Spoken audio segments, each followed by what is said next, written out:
KNWA News at 10, a middle school murder-suicide plot. It was a specific threat for 3 specific students on a specific day. You'll hear from a classmate who attends the school. Plus, an Arkansas community in mourning tonight after a police deputy shot and killed in the line of duty today. That deputy's son walking at his graduation ceremony tonight.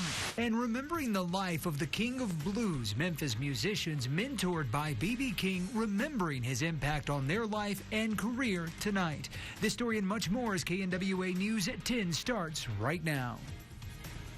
And good evening, I'm Jonathan Martinez. And I'm Lynn Baker. Thank you so much for joining us tonight.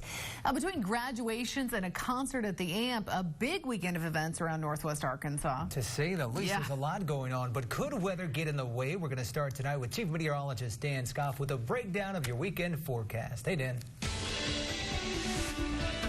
Nothing in lane. Storms will be rolling in tomorrow evening about this time, and some of them could be strong to severe. But the real question is, what are the rain chances like in the morning? It's still uncertain and questionable if those storms even pop up and develop. We had a little bit of isolated activity. Temperatures are warm and muggy, lower 70s right now. A little bit of isolated shower activity in eastern sections of the viewing area as well as in the river valley. Just some very, very light rain. But boy, you step out the door, you can feel the humidity, and that humidity is going to lead to thunderstorm development. Now, as we'll take a look here at your forecast first, there is a chance of some early storms in the morning, probably right around sunrise, maybe a little bit later. I think that a few storms will pop up. It's not going to be widespread. It's not going to be everywhere going to see rain. As we move into the noon hour, very warm and muggy. In fact, temperatures will start off as cold as mid-60s, if you could call that cold. That's not very cold, and maybe some places even around 70. At noon, we're going to be in the mid-70s. Storms later on at about 5 o'clock. We only have a 20% chance at that point, because later on that night, as we move into about 10 o'clock, that's when the storms really start to roll in. The latest computer model forecast information is in. Lane and Jonathan, I will have that coming up in just a bit in the main weather forecast. All right, Dan, thanks so much for that, sir. For those of you planning to attend the Steve Miller Band concert over at the Walmart AMP come tomorrow, we'll hear some helpful information now, for the you. AMP does have a severe weather plan. You're not allowed to bring umbrellas inside, but the AMP does sell ponchos. The venue also has some evacuation methods as well, which they will share over the loudspeakers if those high winds and lightning do roll in. And check out these dramatic images from Central Arkansas, where in Pine Bluff, the Arkansas River, you can see it there, crested earlier this week at around 43.7 feet. They saw severe flooding throughout the week following last week's rain. The jury selected and opening statements are set to begin in a Benton County murder trial. 12 jurors and 3 alternates were seated in the trial of Zachary Holly, who's accused of killing 6-year-old Jersey Bridgman back in 2012. He faces kidnapping, rape, and murder charges as well. Those opening statements are expected to start Monday morning. That trial is expected to last about 2 weeks. Jersey's family has a Facebook page dedicated to her memory, and they posted an update tonight upon completion of that jury selection. The family says in part, quote, "We share information about Jersey and the trial because it is the right thing to do. I want everyone to know her story and do what they can to prevent another child from being lost to us on this earth. Please do not end it with the trial. Be a voice for children," end quote. And making news around Arkansas, a 13-year-old murder-suicide plot is involved in a murder-suicide plot at a River Valley Middle School. Now, investigators say a school resource officer at East Hills Middle School received an anonymous tip from another student about the plot yesterday. According to police, the 13-year-old said he planned to kill 3 other 7th graders and then kill himself. Detectives say they confiscated some journals but did not find any weapons on the student. He's currently in a mental health facility. Police say they plan to arrest him once he's released, but have not determined what charges he'll face. The incident coming as a shock to the community. KNWA's Lauren Conley was in Greenwood today to find out how parents and students are reacting. After it was discovered that a student here at East Hills Middle School planned to kill himself and several other students, parents now saying they're upset at how long it took the district to tell them. Well, I was very shocked. Nicole Dedman's son goes to East Hills Middle School, where an unidentified 13-year-old student plotted to kill 3 other students and then himself. I hadn't heard anything about it at all. Dedman says she learned about the plot not from the school, but from the news. I did get a phone call stating that what had happened. So after the fact, I was a little frustrated because, I mean, that's very serious. Her son Mason says he didn't learn of the plot until after school ended. I was shocked when I heard about it because I had known the kid and I didn't know that he would have done something like that. Mason says he's not close with his classmate who planned the attack, but that this seems out of character. He's really quiet, doesn't talk a lot. He only talks to people that he knows. At a news conference Friday, Greenwood police explained why parents and students weren't notified of the incident sooner. The student was segregated from all the other students. He was in no danger to himself or the other students itself.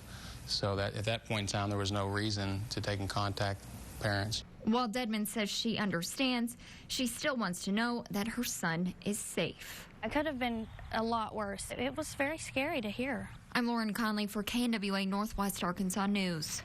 The Greenwood School District releasing a statement about this incident, saying in part, quote, "We'd like to commend the student who actively responded with his knowledge regarding another student's potential actions. We're pleased with the procedures that were followed to defuse a potential situation at the East Hills campus."